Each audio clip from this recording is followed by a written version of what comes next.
CM Yogi Adityanath ने लखनऊ में रोजगार महाकुंभ का शुभारंभ कर दिया है। इस रोजगार महाकुंभ में 50,000 से ज्यादा नौकरियां मिलेंगी। इस मौके पर मुख्यमंत्री योगी आदित्यनाथ ने अपने संबोधन में बताया कि बीते 8 साल में सभी विभाग में मिलाकर 8.5 लाख युवाओं को सरकारी नौकरी दी गई है।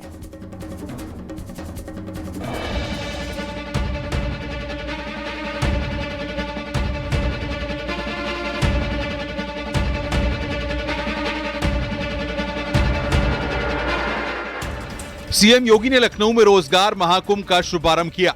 रोजगार महाकुंभ से 50,000 से ज्यादा नौकरियां देने का लक्ष्य है। इस कार्यक्रम में सीएम योगी ने पिछले 8 सालों का खाका रखा और बताया कि उनकी सरकार ने 8 लाख से ज्यादा युवाओं को नौकरी दी है। उत्तर प्रदेश पुलिस में अकेले उत्तर प्रदेश पुलिस में 2,19,000 भर्तियां हम लोगों ने की और उत्तर प्रदेश के युवाओं को इसके माध्यम से सरकारी नौकरी दी। अकेले उत्तर प्रदेश के अंदर 1,56,000 शिक्षकों की भर्ती की प्रक्रिया को पूरी पारदर्शिता के साथ संपन्न किया। इस दौरान सीएम योगी ने विपक्ष पर भी इशारों पर तंज कसा और कहा कि पहले युवा बाहर काम ढूंढते थे, आज आत्मनिर्भर की ओर कदम बढ़ा रहे हैं। नौजवानों को योग्यता के मुताबिक काम मिल रहा है। आत्मनिर्भर भारत के लिए आत्मनिर्भर यूपी तैयार करना होगा। ये लोग पहले बाहर जाते थे, काम ढूंढते थे, आज उन्हें उन्हीं के जनपद में, उन्हीं के प्रदेश में उन युवाओं को कार्य का एक मंच मिला है। ये सब संभव हो पाया है आदरणीय प्रधानमंत्री जी के मार्गदर्शन में, और इसी के लिए प्रधानमंत्री जी ने कहा वोकल फॉर लोकल। आत्मनिर्भर विकसित भारत की आधारशिला बन रही है आत्मनिर्भर भारत, और आत्मनिर्भर के आधार बनेगी वह यूनिट जो लोकल स्तर पर प्रोडक्शन कर रही है और जिसमें लोकल स्तर पर नौजवानों को उसकी योग्यता के अनुसार कार्य भी मिल रहा है।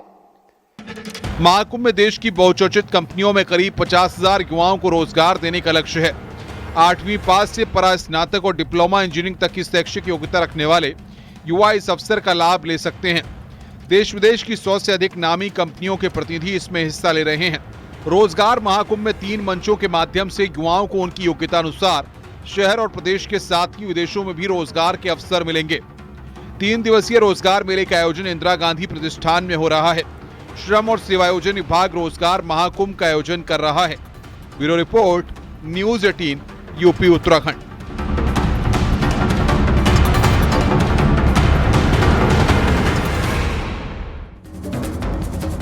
पूजा पाल पर सियासी संग्राम छिड़ा है। भारतीय जनता पार्टी और समाजवादी पार्टी अब पूरी तरह से आमने सामने आ चुकी है। ऐसे में मंत्री रघुराज की एंट्री ने इसे मुसलमान के मुद्दे पर मोड़ दिया है। रघुराज सिंह के बयान पर समाजवादी पार्टी आग बबूला हो गई और कहा कि बीजेपी के पास हिंदू मुसलमान की जादुई छड़ी है। ये रिपोर्ट देखिए।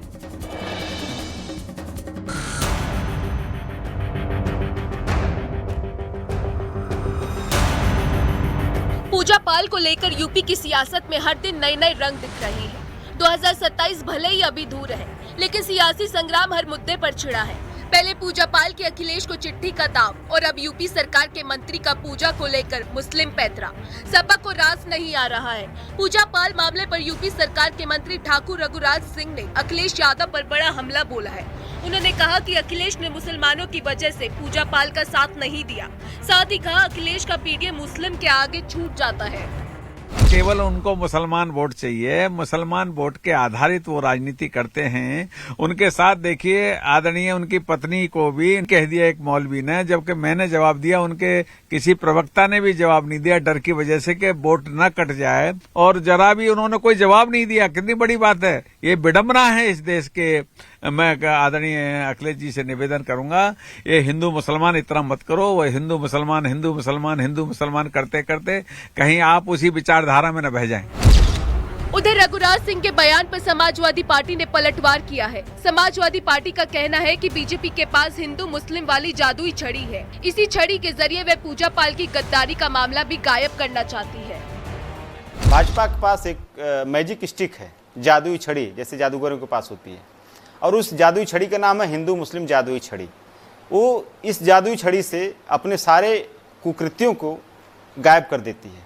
जैसे पीडीए के आरक्षण लूट करना, पीडीए की नौकरियां लूटना, कानून व्यवस्था को रसातल पर पहुंचाना, भ्रष्टाचार के नित नए सोपान स्थापित करना, इस तरह से जितने भी इसके कुकृत्य, धर्म के नाम पर लूट मचाना, ये सारे कुकृत्यों को वो हिंदू मुस्लिम वाली जादुई छड़ी से छू करके उसको गायब कर देती है। उधर समाजवादी पार्टी ने पूजा पाल से सवाल किया है, 2022 में चुनाव क्यों लड़ा? भारतीय जनता पार्टी को घुमा फिराकर अपनी असफलता, अपनी बदनामी, कानून व्यवस्था से लेकर जो अपने वादे किए थे उनको पूरा न करने के लिए एक ही पर्दा मिला हुआ है। वो पर्दा है धार्मिक ध्रुवीकरण, हिंदू मुस्लिम, अगड़ा पिछड़ा, इसी में वो लगे हैं। और 22 में वो चुनाव लड़ी। अतीक अहमद या अशरफ की जो बात वो कर रही हैं वो 17 से पहले की हैं। सत्य लोग जानते हैं कि पूजा पाल जी की नई भाजपा की दोस्ती है, इसलिए भाजपा जैसा चाहती है वैसा वो बोलने के लिए मजबूर है। फिलहाल पूजा पाल को लेकर सियासी संग्राम अभी थमने वाला नहीं है। एक तरफ जहां पूजा पाल लगातार चिट्ठी लिखकर सपा पर हमला बोल रही है, तो वहीं बीजेपी भी पूजा पाल के निष्कासन के मुद्दे पर अब तक पिछड़ों का अपमान बताकर अखिलेश को पीडीए की नीति पर ही घेर रही है। Bureau report, news 18 UP Uttarakhand. Cabinet मंत्री संजय निषाद ने गठबंधन को लेकर बीजेपी पर निशाना साधा। गोरखपुर में प्रेस कॉन्फ्रेंस के दौरान उन्होंने कहा, बीजेपी को लगता है कि हमसे कोई फायदा नहीं हो रहा तो गठबंधन तोड़ देना उनका अधिकार है। संजय निषाद ने आगे ये भी कहा कि बीजेपी को उन्होंने सलाह भी दी कि पार्टी के बाहर से लाए गए छोटे नेताओं से सहयोगी दलों के नेताओं की बेइज्जती तो ना कराएं।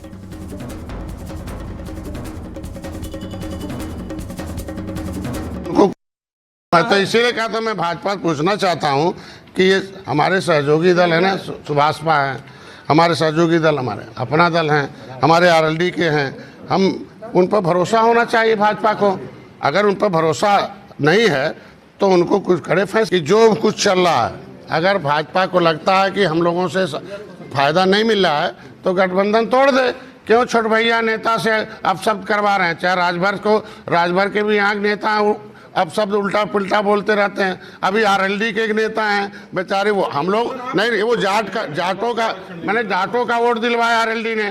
क्या उनके नेता जो है जाट उनकी पार्टी के खिलाफ बोलेंगे? हम कहते राजभर का नेता हैं, राजभर भैया आज के दिन में, तो अब नेता भर्ती करके एक जो है उनसे अपशब्द कराएंगे। और इंडिया गठबंधन के उपराष्ट्रपति पद के उम्मीदवार बी सुदर्शन रेड्डी समर्थन जुटाने के लिए अखिलेश यादव से मुलाकात करने पहुंचे। लखनऊ में एयरपोर्ट से कांग्रेस दफ्तर फिर सपा कार्यालय पहुंचे, जहां पर अखिलेश ने स्वागत किया है। इसी को लेकर एक रिपोर्ट आपको दिखाते हैं।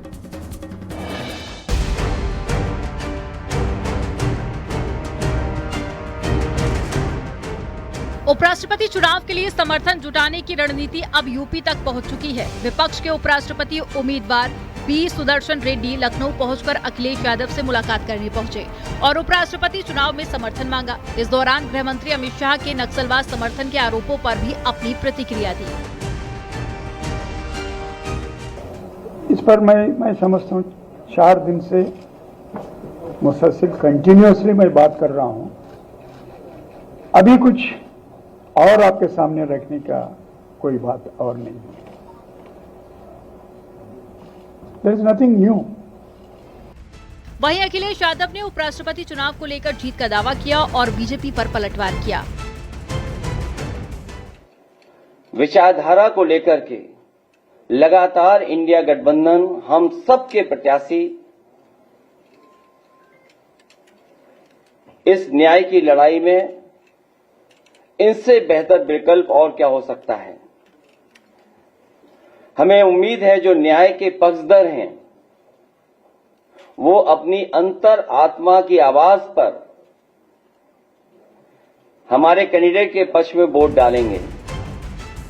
कांग्रेस ने इंडिया गठबंधन के उम्मीदवार के उपराष्ट्रपति बनने के साथ में वोट चोरी के मुद्दे का जबरदस्त असर होने का दावा किया और कहा कि उपराष्ट्रपति चुनाव में विपक्ष का ही उम्मीदवार जीतेगा। नहीं, नंबर देखिए, अभी जिस तरह से चुनाव चल रहा है और जिस तरह के हालात बने हुए हैं, तो सरकार जो घबराई हुई है वो इसी चीज़ से घबराई हुई है कि राहुल जी ने एक माहौल बना दिया है और वो माहौल बन चुका है। लखनऊ एयरपोर्ट पर ही सपा और कांग्रेस नेताओं ने बी सुदर्शन का जोरदार स्वागत किया। पहले कांग्रेस मुख्यालय पहुंचे और सबसे पहले बी सुदर्शन रेड्डी ने महात्मा गांधी और इंदिरा गांधी की प्रतिमा के साथ में पंडित जवाहरलाल नेहरू को माल्यार्पण कर श्रद्धांजलि दी। इस दौरान कांग्रेस प्रदेश अध्यक्ष अजय राय, प्रमोद तिवारी समेत कई नेता मौजूद रहे। Bureau report, news 18 UP Uttarakhand.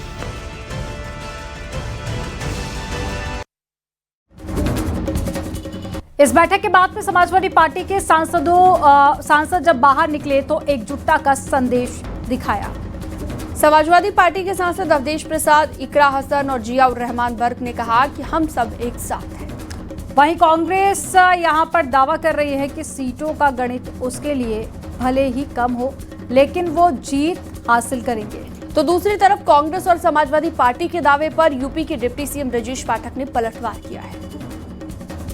बहुत अच्छा रहा है और हमारे शानदार संविधान के ज्ञाता और संविधान के रक्षक हमारे उम्मीदवार आए थे, मुलाकात भी हुई और पूरी तरह से इंडिया गठबंधन एकजुट रहा है, एक मंशा के साथ उनको जिताने में बहुत मुस्तैदी साल लगा है। देखिए, जो आने वाले वाइस प्रेसिडेंट का इलेक्शन है उसके तहत हमारे जो कैंडिडेट है इंडिया ब्लॉक के वो लखनऊ आए और पूरी पार्टी का, पूरे ब्लॉक का समर्थन उन्हें है और मजबूत तरीके से सभी लोग चुनाव लड़ाने का उनको प्रयास कर रहे हैं और उम्मीद है कि कुछ ना कुछ सफलता हासिल हो, क्योंकि जिस तरीके से पुराने वीपी को मजबूर किया गया अपनी कुर्सी से इस्तीफा देने के लिए, तो वो बहुत अफसोसजनक है कि उपराष्ट्रपति की कुर्सी पर वो पहुंच जाएं।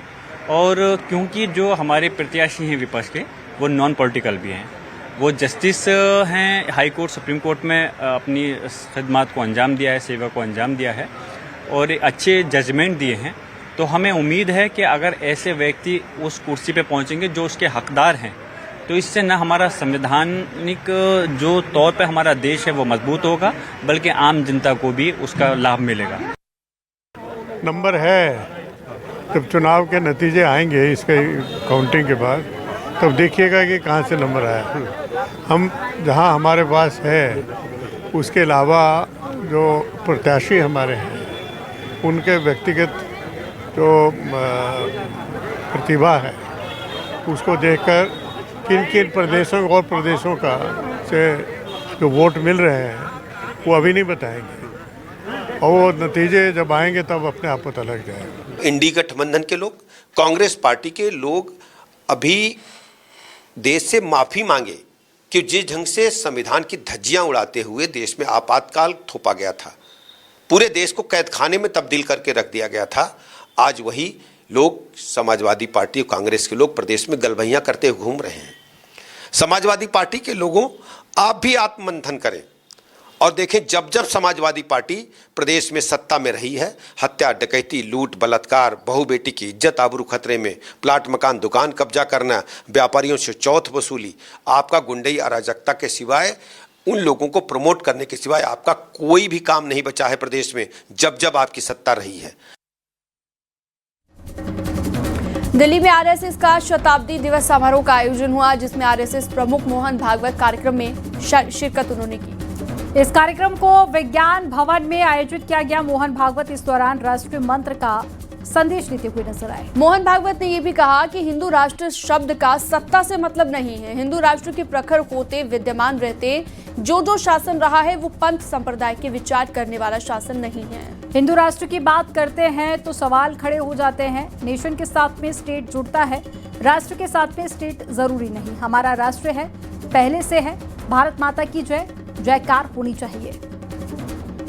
की बात करते हैं हम, तब भी प्रश्न खड़े हो जाते हैं, क्योंकि राष्ट्र का हम ट्रांसलेशन करते नेशन, वो कंसेप्ट वेस्टर्न कंसेप्ट है। नेशन के साथ स्टेट जुड़ता है, राष्ट्र के साथ स्टेट आवश्यक नहीं है। हमारा राष्ट्र है, पहले से है। हिंदू शब्द निकाल के आप विचार करो, हमारा राष्ट्र पहले से है। गांधी जी ने भी कहा है, हिंदू राष्ट्र शब्द का सत्ता से कोई मतलब नहीं है। और हिंदू राष्ट्र के प्रखर होते विद्यमान रहते जो शासन रहा है वो शासन हमेशा पंथ संप्रदाय का विचार करने वाला शासन नहीं है। उसमें सबके लिए न्याय समान है। पंथ संप्रदाय, भाषा, कुछ भी नहीं, कोई भी भेद नहीं, प्रजा के लिए समान न्याय। और इसलिए जब हम हिंदू राष्ट्र कहते हैं तब हम किसी को छोड़ रहे, ऐसा नहीं है। हम हिंदू राष्ट्र कहते हैं तो किसी का विरोध कहते, ऐसा नहीं है। संघ इसमें से हुआ ही नहीं है। संघ किसी विरोध में, प्रतिक्रिया में नहीं निकला है। संघ की प्रार्थना के अंत में हम स्वयंसेवक लोग रोज कहते हैं, भारत माता की जय। अपना देश है, उस देश की जय जयकार होनी चाहिए।